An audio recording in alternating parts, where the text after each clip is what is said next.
Hello everyone, and welcome back to another day of the closed qualifiers here out in Croatia, the lovely split for the OGA minor that is upcoming. I am Captain Fluke, and once again I am joined by Democasts. I didn't know your first name was Captain. I had it officially changed not too long ago. That's crazy. Do you own a boat? Ship? Anything like that? Well, it's an airship, but that's a whole other story I'll get into a little bit later. But first, let's get into the games that we are seeing today. 3 more best of 3s up on this big old roster of best of 3s. Here is the bracket. Obviously, we had the first 3 in LATAM the other day. Liquid 2-0ing Gens Mortis, Yeah Gaming 2-0ing NGDP, and Ints 2-0ing Furious. We're starting to get there. Again, already building up to have some great quarterfinals. Straight away, Liquid and Yeah Gaming, you can see already to go whenever I think that's going to be number 3 for the play days. And certainly that has to be one to look forward to. And that's probably going to be like a speed run, especially if you base what they kind of did in their first 2 matches. Yeah, out of all the regions that we've seen so far, that being 2 regions, and out of how LATAM have a history of playing, these are fast games. And the thing about the LATAM region that we found out as well is a lot of these invited teams are big teams, kind of chomping at the bit to make a mark here, and a lot of the others kind of, I don't think they expected the open qualifiers to be as easy as they were. Not a huge amount of sign-ups, and now they're kind of faced with giants. Yeah, every Pro League team is there, apart from, of course, FaZe and NiP, because they already have their place, of course, inside of Invitational, which is why most teams, I feel, are kind of playing this competition, is to get to that big stage. But, of course, Elevate against CLANCY'S is going to be our first game here this evening, and, well, it's a bit of a back-and-forth story for Elevate, I think we can kind of talk about, because they have had the worst season out of any team in any region. Yeah, it's not really, unfortunately, been very good for them. Obviously, used to be Red Devils, now Elevate, and they're not doing so well. This will be a big kind of opportunity for them to show that they can still kind of make a mark in a region that is progressively getting better, and having a bit of a change of face, the same way that APAC has not too long ago. To be fair, the same way a lot of regions have been. Obviously, they are up against LANCY'S, which... again, not having the best time. Yeah, bit of a question mark for the most part. Because no one knows them. They're having a rough time because we don't know them. Yeah. Just like anybody in the world. Yeah, it's a hard thing. As I said, the region, I think they got quite a good mix of teams come in for the open qualifiers, and then some of them didn't really get any competition. So here they are up against these Pro League teams in the first round, similar to how we saw Liquid on the first play day kind of take apart tier 4 team. So I guess we'll see if the LANCY'S can take at least a few rounds from the Pro League team. Obviously, we'll go into the map bans again. LANCY'S Perdidos. We know nothing about you, so we can only really talk about what Elevate like to ban and what they like to play. And they like to ban Consulate. They don't really like to play Consulate. Villa is an often ban from them as well, and they have a habit and enjoyment on Bank. So I'm assuming we're probably going to, for them, hopefully end up on Bank. Well, their only win from Pro League this season was on Bank. Yep. Against INTZ. Yeah. That's really it. They drew on Coastline against the Immortals, which of course now are known as MIBR. And certainly there is also Coastline that we could kind of add into the mix, which I know LATAM teams, they're not afraid of playing. And certainly it could be a good option. I'm not expecting to kind of see like your Villas, or even, I'm not expecting like Cafe either, or even Club. I'm kind of looking at Bank, Border, Coast. Could possibly be our free for this evening, and straight away, Consulate banned by Elevate. Yeah, as I called, they do not enjoy playing Consulate, and then at this point, LANCY'S, we do not really know what they enjoy to play. They could obviously take out Bank, as we said, it is the one map that Elevate managed to take points from during the season, but, you know, they got close a couple of times. It was a 4-7 versus Liquid on Coastline, a 5-7 versus Team 1 on Clubhouse, a 5-7 versus MIBR on Border. No, they're going to opt to not go to Villa, which, to be honest, it plays in the favour of Elevate. They are not an enjoyable... Well, they don't enjoy playing Villa. I'm not expected, really to see LANCY'S pick up a map like Villa, which we know kind of has to have a good core structure of your team in terms of strategies, and getting rid of that as a team who we know are lesser known, don't have that experience compared to Elevate that they have, it makes sense to kind of go for that. So, first pick is, of course, going to be for Elevate, and I think it's going to kind of set the tone to kind of see what they pick first, because, you know, there's 5 maps there, and they're pretty different. You know, you look at Bank, you look at Club and Cafe, very slow, very methodical. Then you look at Border and Coastline, which are fast as anything. And really what Elevate choose just kind of leads us to believe how they want to try and get this game over and done with. Well, they are actually going to opt with Clubhouse, as I mentioned very briefly before. They had a good showing against Team 1 on Clubhouse. They've gotten close against a couple of teams, but funnily enough, this is the first time it's not been banned out in the LATAM region. It was banned for all of the games in the first playday. Consulate is still keeping up its 100% ban ratio, and this is the second time Villa's been removed, but Clubhouse, it's getting its first Latin American showing. It'll be good to see. Of course, we've seen it from Europe, which was pretty expected for the European region. Very slow, methodical. You really have to try and nail your, your positions that you kind of play in defense. And well, there's a next pick in Border. That is 100% what we kind of expected from that kind of new team. Border, a map which any team can play, no matter who you are. Everybody should know. Well, I hope everybody knows how to play that map. Yeah, you would hope that everyone. It's Oregon 2.0. It's gotten through the ban phase twice, but it was the third map in both kind of equations. It's a neutral ground for a lot of these teams when you don't really know anything about each other. You can kind of battle it out there with gun skill and default strategies, and it can normally get you at least some of the rounds against the bigger teams. So it's definitely a very smart decision. Obviously, this leaves up Bank, which is still on the table, which again, I'm presuming, yep, there it goes. They did not want to take Elevate there, and that's a fair shout. But at this point, you're Elevate. You're looking at Coastline and looking at Cafe. Yes, you may not have the best history on them against Pro League teams, but you are a Pro League team, and you're against an unlisted team. You should be comfortable on these maps. I think it'll be a Coastline pick. And there it goes. Coastline comes through. Not going to go to Cafe and gamble on the new blood. Instead, going to take a very good LATAM map because it rewards aggression on both offense and defense attack. Yeah, I'm kind of interested to kind of look at the brain of Elevate and go for the Clubhouse first. Whenever there was maps such as Coastline ready to be first picked, why would they not go for that? Why would they not want to try and take maps which they know they have good history on? Why go for a club which isn't really known as the Latin America kind of map where, you know, we've seen them kind of struggle in the past with it? It's an interesting prospect to look at. Yeah, well, I guess we're going to find out as we jump into the map, and we'll see if they can pull something out. Now, talking about ban stats, talking about those funneled ban stats, so far Mira has been banned 5 out of 6 maps. This is the second time Monty's been banned in the region, and Thatcher is the one that's been a little bit peculiar. Well, yes, he can be banned on certain maps, but we've seen him banned 4 of 6 maps, some of them the less familiar Thatcher ban maps.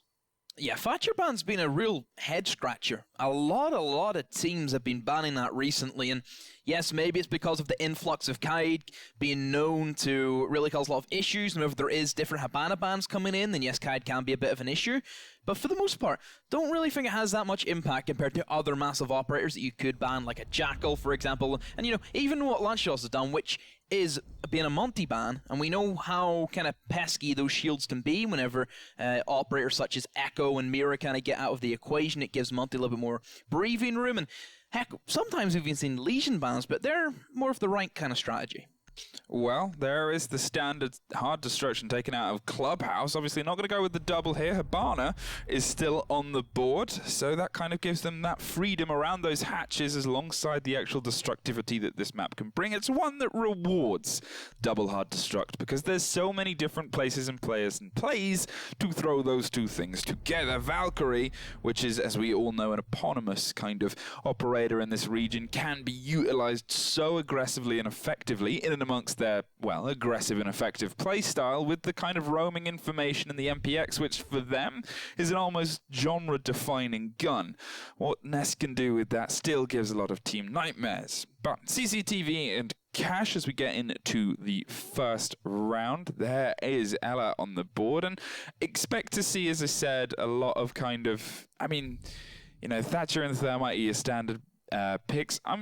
They haven't opted with the double hard destruction, but I guess on CCTV you don't massively need it. It's mainly there it goes. I was going to say it's so good and useful to have, but then I was trying to explain why it can also not be, and then they just do it. They go back to my point 1 anyway. You need to have double hard breach on Clubhouse. There is no other way that you can really deal with the multitude of reinforcements that the defense get. You know, you look at basement, those free hatches. You need to have the Hibana, and if you're only running the Thermite, then you really limit yourself for that basement. Even if you look at towards this top floor, Kaid can be an issue, Bandits can be an issue. You can do the old trick where you'd place a Thermite charge on one side and Hibana pellets on the other. Bandit chooses one or the other. There's no other options for him, and you know, you even think about the kind of angle you can get from Garage, looking straight up towards the window. It sanctions off anybody who wants to try and rotate in towards Garage, and also if you want to pinch the man on top of Catwalk, that can also be a great way of dealing with it. That's the thing. You also occasionally see them run the break open, that kind of CCTV balcony in the eastern side, and then they'll kind of rotate a bit of pressure over to logistics and construction side. Try and get some more angles there, really shepherd all of the defenders into either Cache, the top of Red Stairs, or Garage. And it means that you're kind of concentrated fire, and those fire lines can be much more aggressive because you know generally they're going to be in one of 3 locations instead of potentially all over the shop. Cypress setting up the standard run-out defense, and you can already see Hibana, as Demo said, getting open that Garage side to try and clear anyone that might be on the top floor. That man this time round is Tunisi on the Maestro, going to keep a long angle as Kaid is the one that is going to be tricking away in an attempt to stop anyone. And this is kind of a smart move because the standard way of breaking this open for a lot of teams is to get someone in directly underneath and crack that wall open. I don't really think Kaid's going to make a difference though whenever Thatcher is being brought by Elevate, and simply there you go. One Thatcher grenade gets rid of the initial one, and another one goes off to stop that Kaid charge coming in. So that's basically how you deal with the Kaid whenever Thatcher is available, and that's what we kind of talked about with the Thatcher bans. That's what we see it, so teams don't have to struggle against Kaid, who we know can be pretty deadly to deal with if you don't do things correctly. Well, Agalina is the first death, but Tunisi finds one back and battling across that top deck as Hibana's trying to flash them out and stun them, but so far it's just a matter of catching them in the wrong bit of space. Maestro pops some bullets towards, but the fire is on every side, and still in and amongst that finds a frag, but does unfortunately get cooked out of there as Capitao is a little too late to save his friend, but in enough time to avenge them. Gonna drop this Maestro cam and allow themselves some room to breathe on the opposite side. The other camera is down as well, and this is nice flat control as Cypress just charges right in. The diffuser is still outside, and the Zephyr gets dropped from wide swinging against the Cache door, but at least Zion finds his second underneath. There is no point of Sophia pushing in if she doesn't have the diffuser to back it up. So now it goes into V2, a 1v2 now as Ella gets taken out of the situation, and well, just down to Beridon. See how he will perform. Doesn't have the Nitrocell, unfortunately. He, of course, could try and deny the plant, but there's Capitao, fires on through, and Elevate. They take the first round, and Zion, who had the worst stats coming out of Pro League this season, is already off to a flying start. Well, funnily enough, because obviously in the previous season of OGA, there was only LATAM. LATAM was the only region, and some teams that had at the time been struggling throughout that season of Pro League really just exploded when they got to OGA. I'm not saying, you know, it's the whole argument and best the idea of one scenario, perhaps. Best of one versus best of three. Draws, being in a different headspace as well, kind of having that fresh kind of plate and slate and going, well, we can make something of this now. There's nothing that's technically on our back. Yes, there's all these statistics outside of this, but here we go. Yeah. Let's take it to this fight, and you know, Elevate could be one of those potential teams that they have this to focus on, and you know, they might be able to make something of it. Church and Arsenal, they're going to opt to rotate the defensive point, keep themselves kind of, well, on their toes, which might allow them to keep their playstyle up, and not going to try CCTV in Cache again. So if you look at the bans, I wouldn't say that it favors really any one side, because we know that the attacks can be difficult for teams, and sometimes it makes it a lot more difficult whenever we see like Hibana being banned away, or Thermite, for example, and then kind of the defense have a great chance of going for it if, you know, you're lacking Hibana, especially towards Church, and that's kind of a prospect we've seen before where if you ban a Maverick on Clubhouse, typically the attacks will have a more difficult time of going upstairs and trying to win the Cache, but then they'll have an easier time of going, of course, in towards the basement because Hibana's open. But if you ban Hibana, rather than the Maverick, then it's vice versa. All of a sudden, defense, they have a better time at church because there's no Habana, and then the top floor, a little bit more difficult because Maverick, we know, is very potent in that bomb site. Yeah, so I guess it really plays down to, well, how the team likes to play. I couldn't tell you, and I don't know if the stat ever exists, and if it does, it's a scary stat, of the last time Clubhouse was ran with all 3 hard destruction on the table. Because at that point, your attackers are just in such good stead. I've seen it before. Have you? Yeah, I've seen a Monty Jackal ban. Wow, how quick was the game? No, it was actually pretty back and forth, pretty even. Yeah. Well, that's unfortunate for whoever started on defense. Well, I mean, bringing all 3 hard breachers, even if they are available, is still, like, pretty uncommon. Because, yes, whenever a ban and Thermite's open, you know, some teams don't even bring the Maverick. It is quite rare. You know, I kind of look at Maverick, especially for Clubhouse, as like a glorified Thatcher. But, of course, with the addition of Kite, it does make Maverick a little bit more difficult. That's fair. I think for me, it just kind of breaks it down so they have the option, so they can be quite versatile with it. So it suits both playstyles. Ones who like to get more formulated control, well, and ones who the classic. don't. Yeah, that is the maneuver. Pulse from underneath the arsenal manages, well, inside the arsenal, underneath the kitchen, manages to open up the frag. But in the meantime, Elevate have wasted no time getting these hatches open. Zion looking to cook out anyone that is behind the server box in blue, as Mitty is going to hold on to the top of this. And Cypress has already pushed all the way down Oil Pit and is, well, maybe not going to be as aggressive on previous life, but might be able to find something out of this. The wall of church is being broken open, and they're keeping the eye on the Maestro. They have the single target now, and it's going to make it pretty much impossible to hold on in that corner, especially if the opposite guns are keeping a tight watch on those rotations. So a blue memorial push is what it seems that Elevate are trying to attempt, and there's 2 quick kills for them, and the collapse now comes in, but still there's hope for Lanchados, as there's still that Ella lurking inside of Dirt along with Pulse, who can try and provide some information, but going with a pistol rather than the Scorpion, I understand it, but it's not going to be the play that saves her life. And well, Elevate, they just walk in, and nothing's really being put up for Lanchados at this stage. There's a little bit of a team kill inside there as well, and you've got to think that Elevate did very, very well even when the Thermite was the first off the board by accident, and they just kind of kept the roll on. They kept the aggression that had already popped open, and from then on it seemed pretty formulaic for them. If you're bringing the Ella, you're expecting some pretty quick pushes from Elevate. That's the reason why she's there, to trap up rare, try and slow down rushes. That's the whole point of, you know, Legion and Ella kind of came in towards that year 2 point, was because attackers had a great way of just walking in the bomb sites. Capcom was pretty useless back in the day. It was before his massive changes where the lasers, of course, disappears, and he's 5 of them now rather than the original 3 that he used to get. So there is that kind of things you have to look at. But whenever you're playing your Ella, why not play her up close and aggressive where she can, like, even Ella, she can get stunned by Sophia charges or even her own mines, but that effect only lasts for her for like a second. Compared to the attackers, you get a full 5 seconds of the blast. Scorpion Evo, deadly gun in the close range. Why not play that up in blue? Why play that in dirt, where whenever you know they're not pushing kitchen or dirt, why still play your main fragger there? It did also look like they handed blue over fairly quickly. Obviously, Capital was looking for... They reinforced it, that's why as well. Yeah, they had walls reinforced. And you kind of think you need that as a rotation possibility, just to eat utility, eat time, try and find one or two. They're doing it again. It's not a great idea. It boxes you in too much on a point that can be synonymously boxy, because if you think of all the space and all the angles that can kind of play into the benefit of those long-range guns, deep along oil, or from the top of blue, or again, even from the hatch, it just allows them to roll all the way up and set up their own crossfires.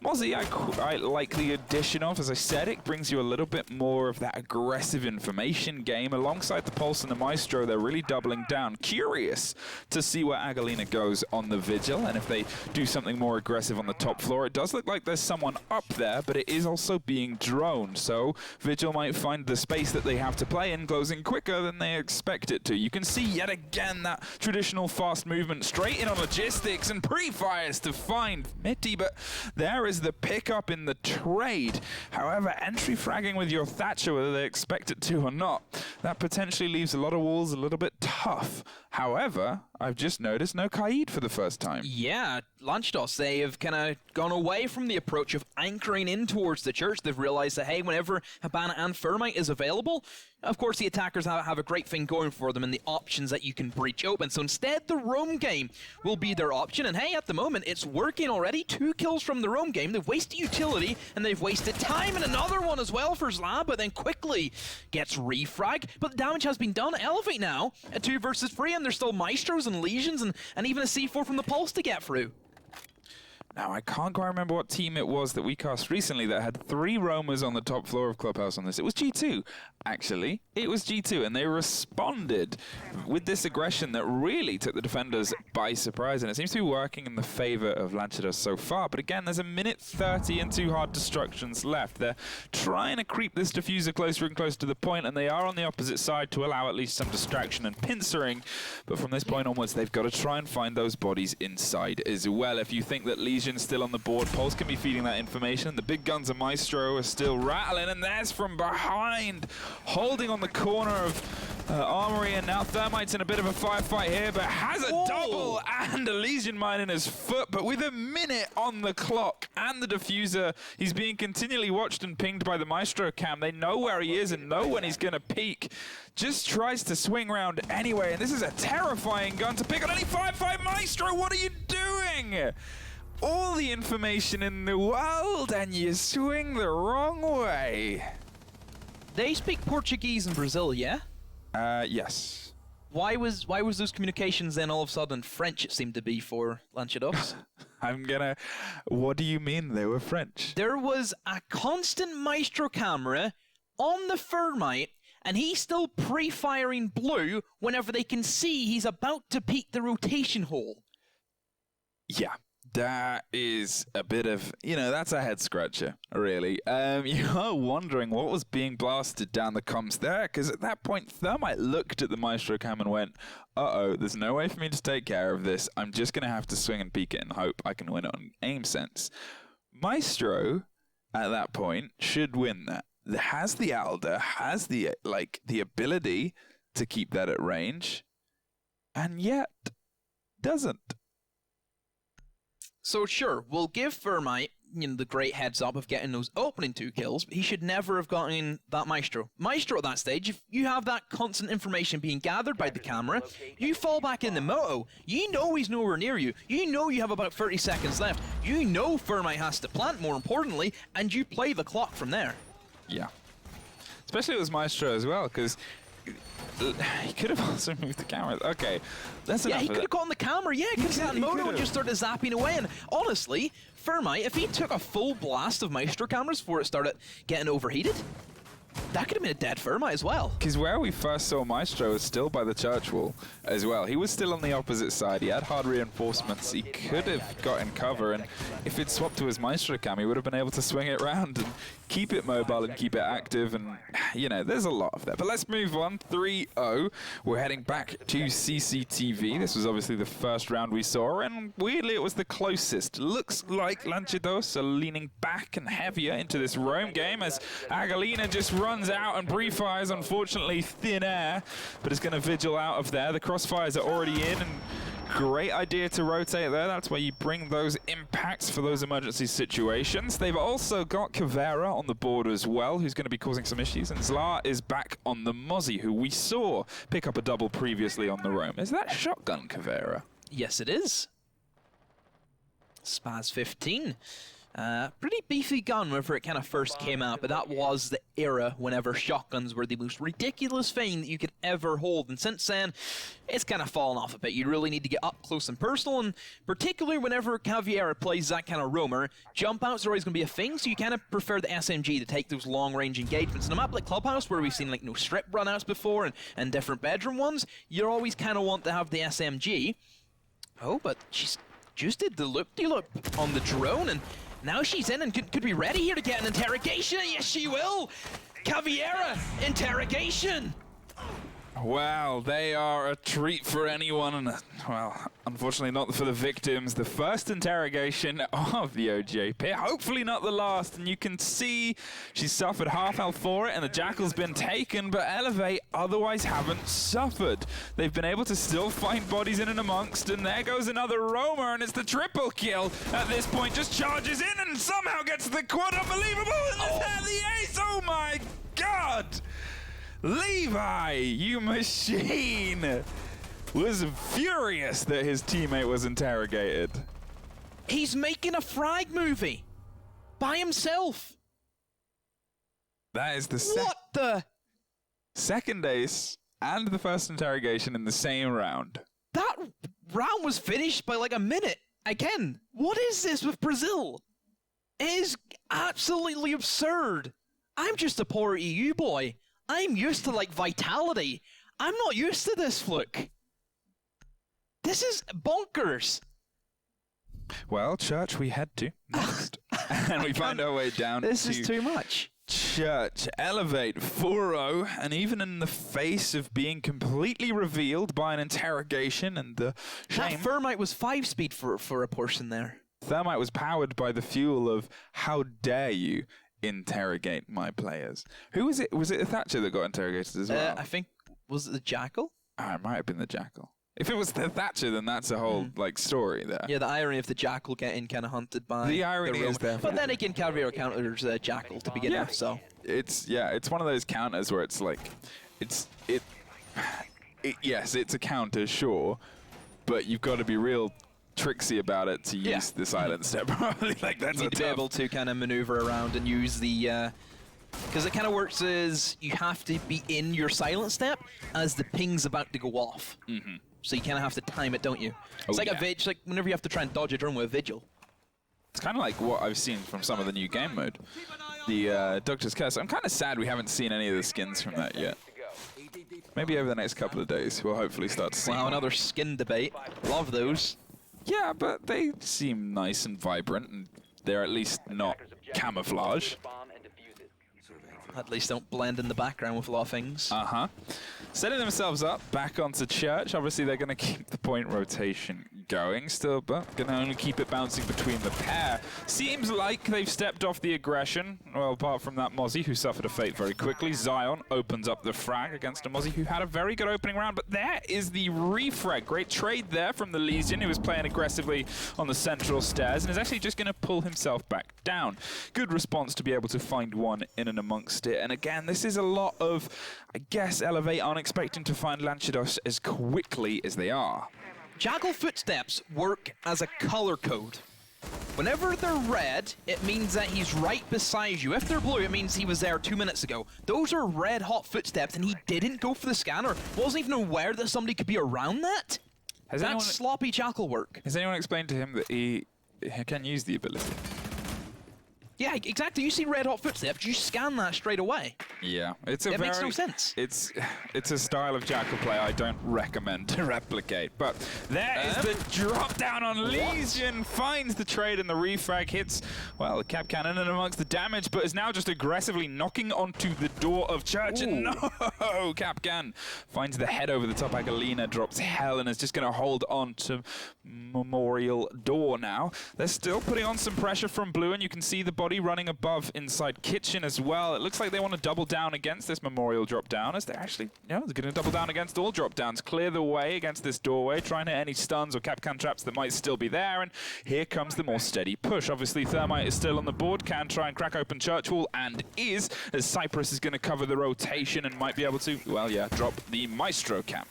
Still, triple wall has been opened up by Elevate, and it's given them a great entry in, but sadly, really for Elevate, they've just forgotten about the blue push that was on. You had Cypress ready to go to try and find another way of attacking this bomb site, but all three of you have grouped up now, and once again, it's left in a clutch position for Elevate. Well, you can see he's using his time to set a drone up. Does have 45 seconds, but there's a man behind the reinforced wall of blue. I say when it's pretty consistently generally been all reinforced. And they're just going to keep an eye on that diffuser, which is a little bit too far away. They've left a bit open of it now, and you can see that it's actually had, I mean, I don't want to claim it's had all the effect, but it's had a more positive effect because they've allowed themselves to keep eyes. As Levi's going to try and get this diffuser down. They hear it. They have the information. Pulse is bringing his ability out wide, but there is the swing from the Thermite, bringing it to a 1 versus 1. This has suddenly become a tough situation. They just allowed him to plant and find the second. Elevate keep getting away with this, and they shouldn't. Elevate are not playing well. It's just the fact that Lanchados are playing worse. Yeah, it's... like, this is absolutely ludicrous. They're getting away with so much that should be being punished. And I can't kind of stress this enough. Look at the information possibilities that they have on the team. There's a constant ping, and he's trying to pulse him from 30 meters away. That pulse scanner can only pick up like 12 meters, and he's trying to scan across the map.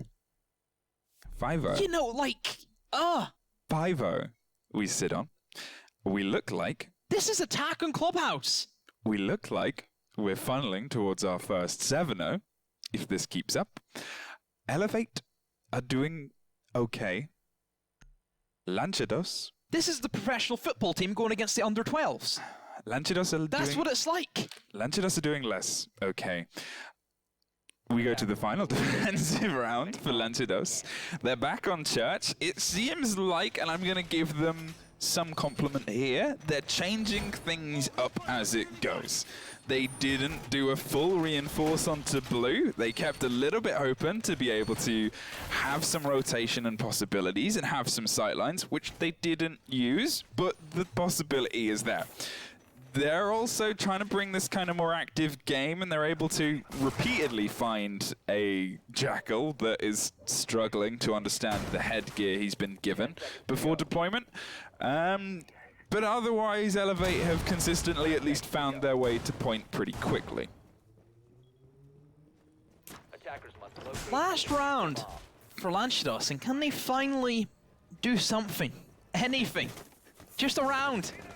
We don't want 7-0s here. We want to see a good matchup. I will say they did give us the first interrogation. That was great to see. Sure. Still end up as an ace for Elevate. It did end up as an ace for one of the players on Elevate. But at the same time, it was an ace as well where Thermite just charged through. Yes. Like, he went to point A to point B and tried to kill every single thing on the way, and it was successful.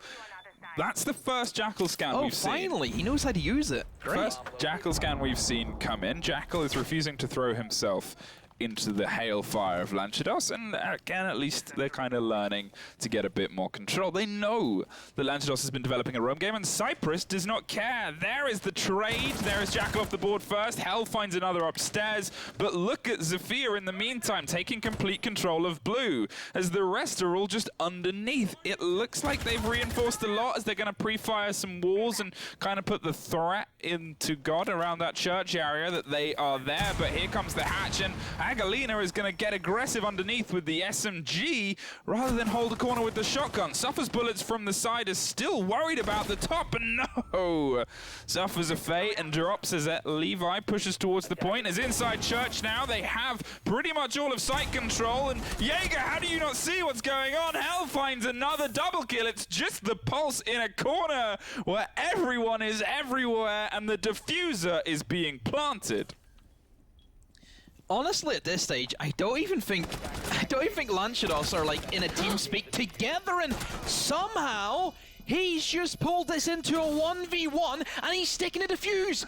Oh, but there's the tap. Never mind. Why? That was why? Who sticks the defuse straight away? Who goes for that? What a crazy guy. That's so brave. These guys have nerves of steel, though, don't they? They're absolutely absurd. It's just, it's so wild. I was I was wildly gesturing in the studio of excitement when Pulse somehow rotated into point to get the triple. I can't believe he just stuck to defuse straight away. That would have been the best clutch. There's a part of me I felt that was actually going to work, sticking to defuse straight away, because nobody ever does that, so why would Elevate expect it? That's the thing. Whenever something's so common, and now all of a sudden you do the opposite of that, it's...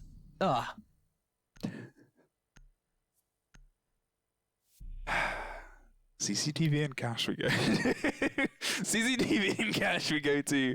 I cannot believe this is the first map of the night as well. Like this is the opener, and I don't really know emotionally where I can go from this. I said to you before the game, Sam, do you think we'll see a 7-0 tonight? And you said, oh, I hope not. I kind of hope we don't hear. Straight away. I want Lanchados. Straight up. And I'm sorry, Elevate fans, if you're listening, but for me, if Lanchados did some crazy extreme plays now, it would be the best Siege story, I think. All right. I will shave my head if they win this match. You heard them, Lanchados. I will shave my head. Lanchados, you may not hear your team giving comms inside the headsets, but if you hear demo now, you can get this man shaved. 6-0 we sit on for the first time as well. No one so far throughout any of these matches and any of the series has ever got to a 6-0. Whether the games have then ended on 7-1, it's normally they drop one in the first half and then manage to find it in the rest. So this is, again, another first. And I guess we'll see if Elevate can respond with this aggression. It looks like they're aware and concerned, and well, puts a lot of bullets into the diffuser carrying Thatcher, but none of them, unfortunately, are the one that kills him as they just pull back a little bit now. So cash room being held now for Elevate, and pretty typical. You have the Kaid, who's not even on site, ready to go, and he's also just popped off his Electroclaw, so it's not as if he's going for the Kaid trick. So that should bear pretty bountiful fruit if you are Lanchados, whenever you don't have to worry about that. And, well, he's just going for it. Well, Zalaar gets the opening frag against Levi. Has generally been pretty successful in that, but normally it's trades on defense. Hell at least brings it back to a 4-4, dropping Agalina, and that's the Jackal off. So this, well, I'm going to say eccentric roam game could work in their favor now that the roam tracking is gone. Maestro's a big loss in terms of utility, but if I'm completely honest, at this point it just seems like Elevate are playing this as Call of Duty and trying to not let anyone inside the house. Holding the open Hibana holes, who's wide swinging and wide peeking. Hell's doubled up to try and help with this, but if I'm honest, I don't think they really do, because at this point, look how scared Luchados are of entering the building, hiding behind the white vans and just trying to wait for them to sacrifice themselves. Elevate otherwise again, not really paying too much attention to the point as the east balcony does get cracked open, and from this you can see they've at least started to rotate a little bit back, but the bodies of Lanchados are swarming all around and on exceptionally low health. There's the pre-fire against the door a little bit too early as Zafir doesn't quite swing in, but then just swings wide. Zalaar gets taken off, and Mitty at least finds the frag they begged for in the beginning. So Elevate have all control, and they're just running rampant. It's a fun house for them, and, well, Lanchados, unfortunately, they're the mirrors that are, unfortunately, being broken bit by bit. Another one lines up for Vigil, but actually gets taken out from behind. That's the man outside the garage, but a quick refrag, and, well, he was hunting for that kill for quite a while. The Claymore says hello to him, and he has blasted off the side of the earth, and now a 2v2, and, well, still, I think for Elevate, they should have this being held. This game is blowing me away right now. This game is everything that I ever wanted. I just want to sit back and watch, but I can't. The pressure and the pings and the long arm battles across this eastern balcony. Thatcher suffers more bullets, but somehow finds the frag in and amongst this. A 2 versus 1.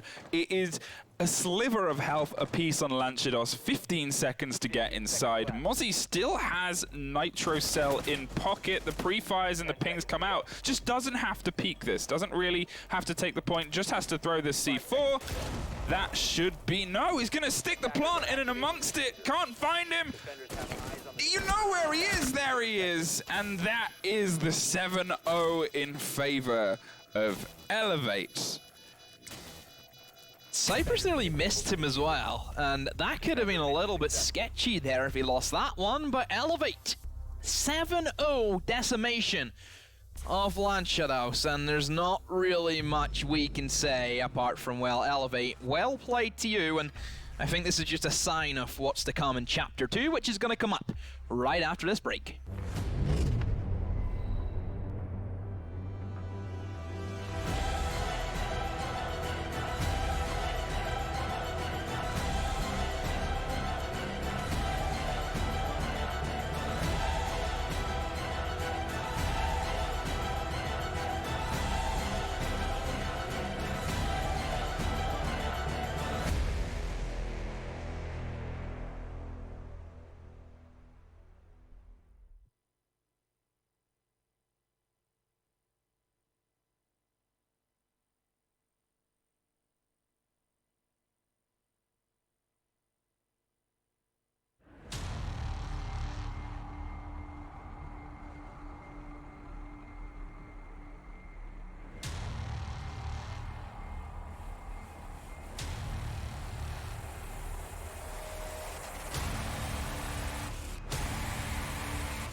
Predict the outcome, win the game. Get live coverage and schedules for your favorite tournaments. Analyze, predict, and vote to gain points. Compete with other esports fans and climb the leaderboards. Strafe, everything esports. Download now on iOS and Android.